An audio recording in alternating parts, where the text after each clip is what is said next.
Now I want to talk about new drivers, new truckers, and the things that I see in the roads and everything. One, many people try to take advantage of them. True.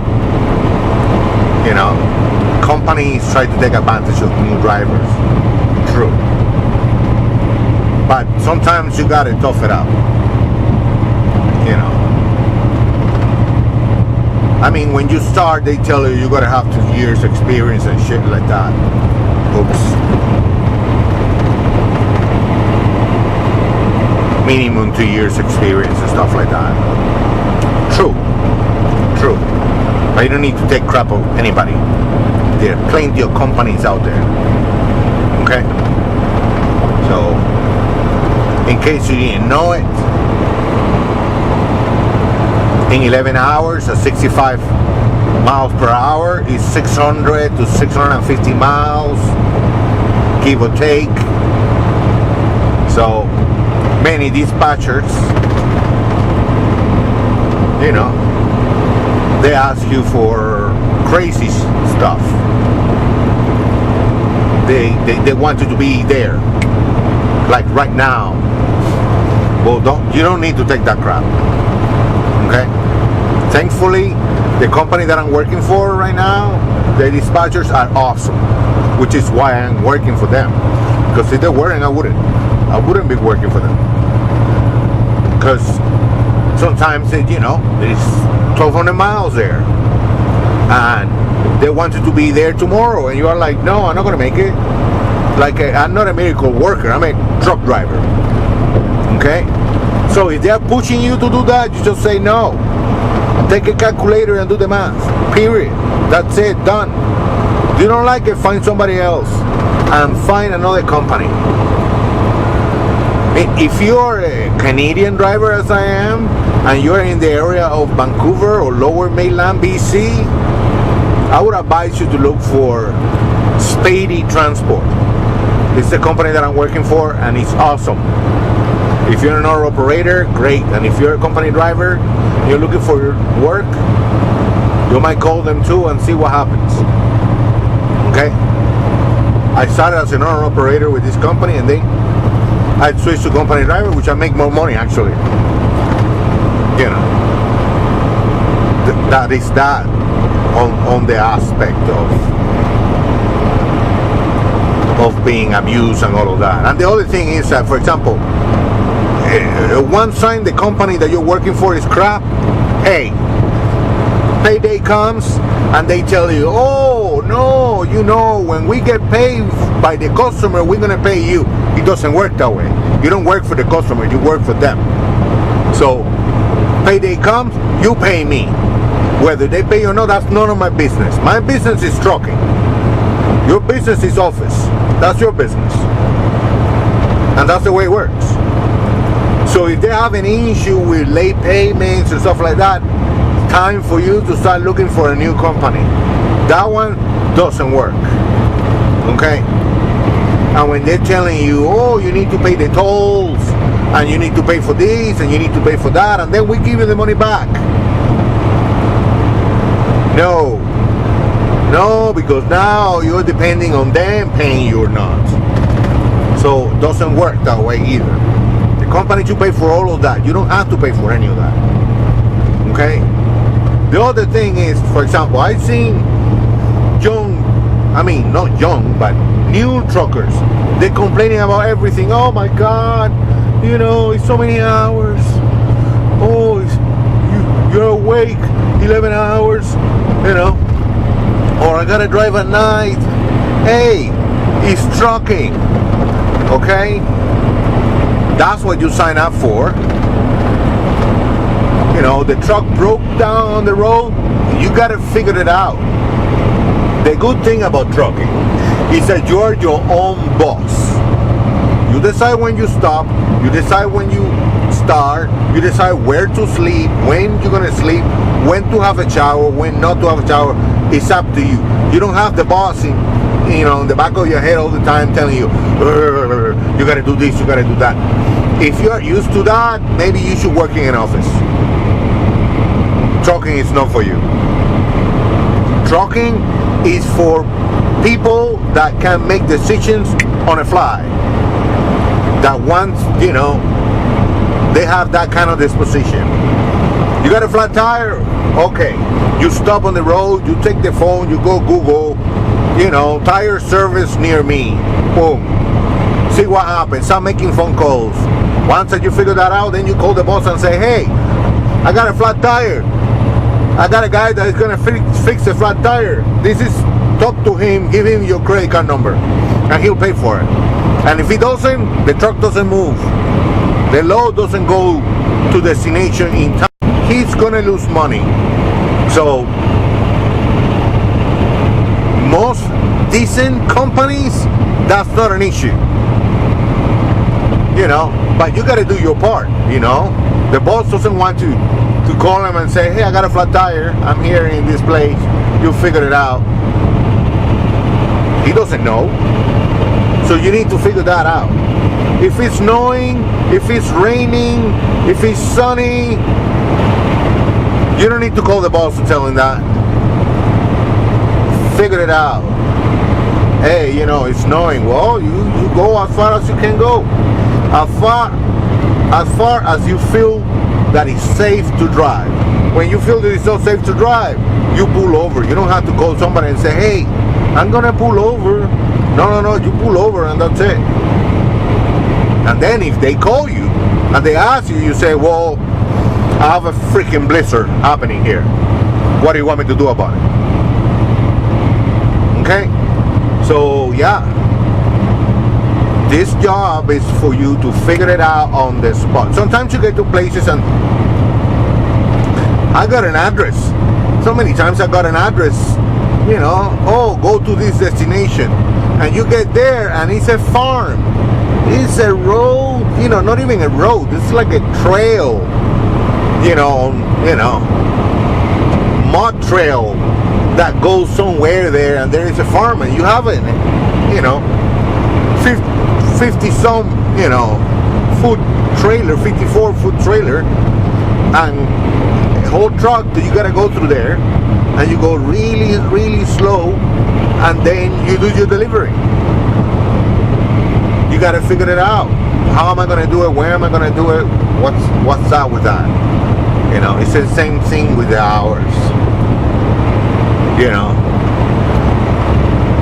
I mean, if you don't know, you get a friend, you call them, or Google it, or see on YouTube. I mean, it's amazing the stuff you can find on YouTube. When I started, I didn't know how to scale or how to move the axles on the trailer, to get my weight right.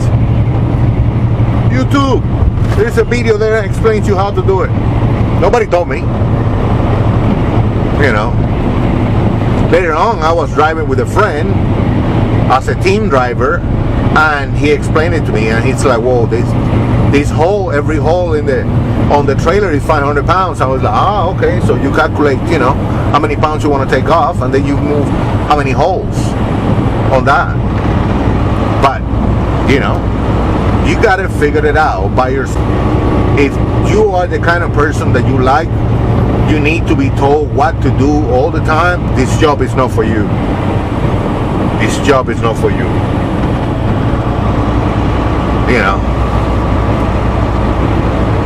And if you are the person that you need to be home every day, this job is not for you. Yeah, you make tons of money here, alright?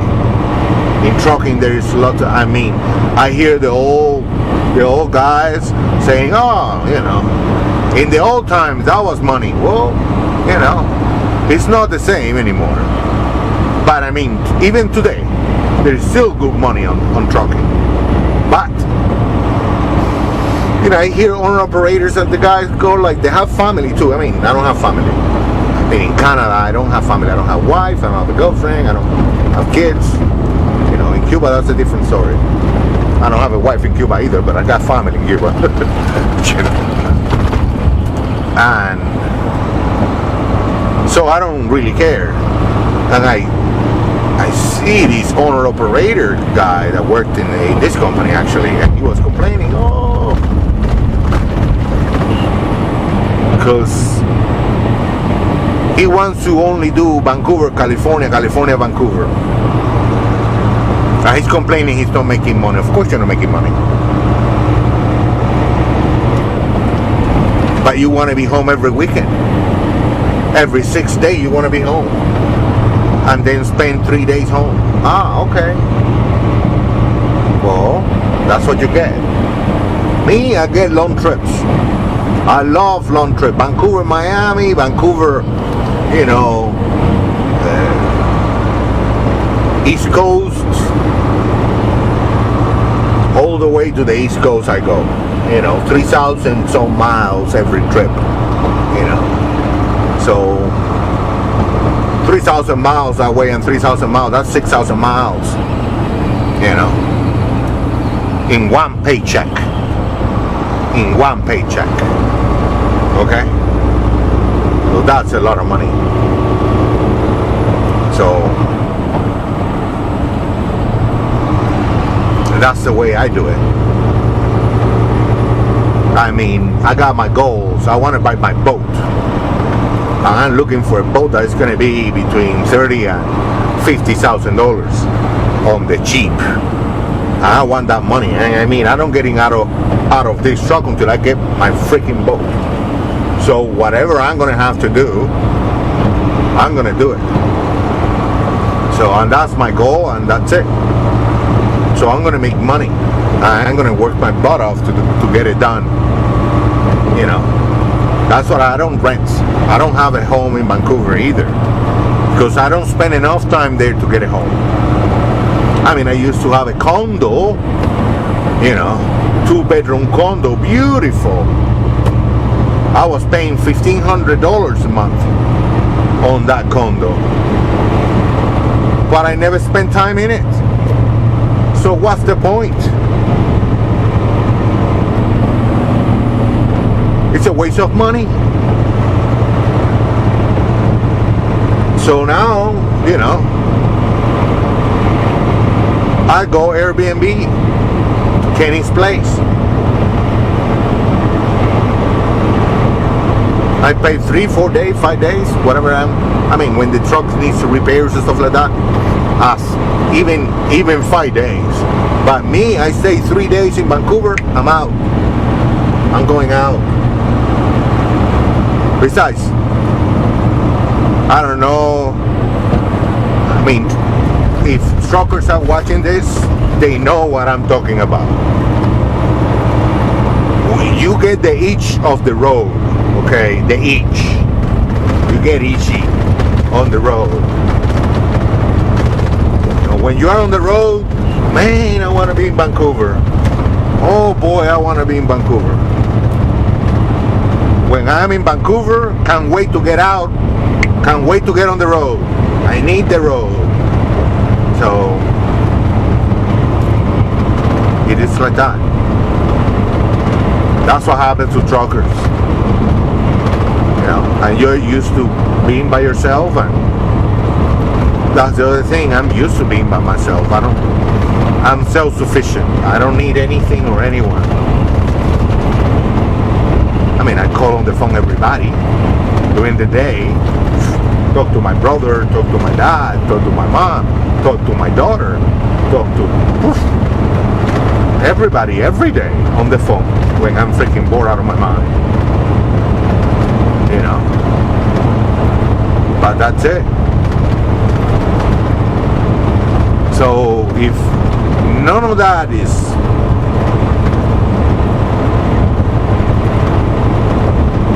in your plans, maybe trucking is not for you. But if you want to do that, you're going to make money.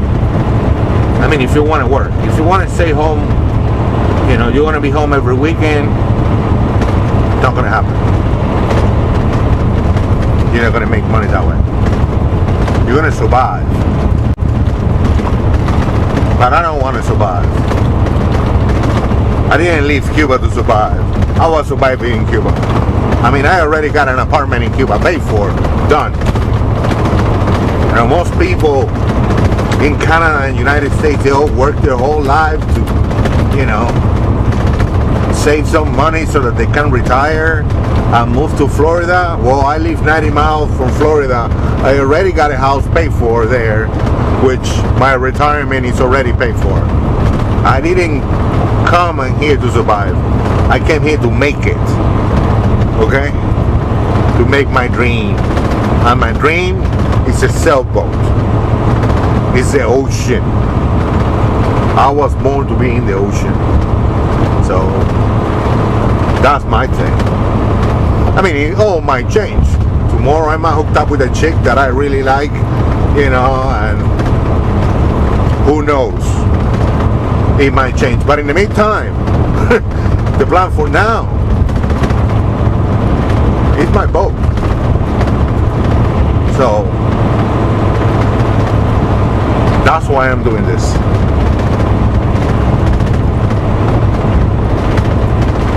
So think about it. Food for thought. Food for thought. Talk to you later.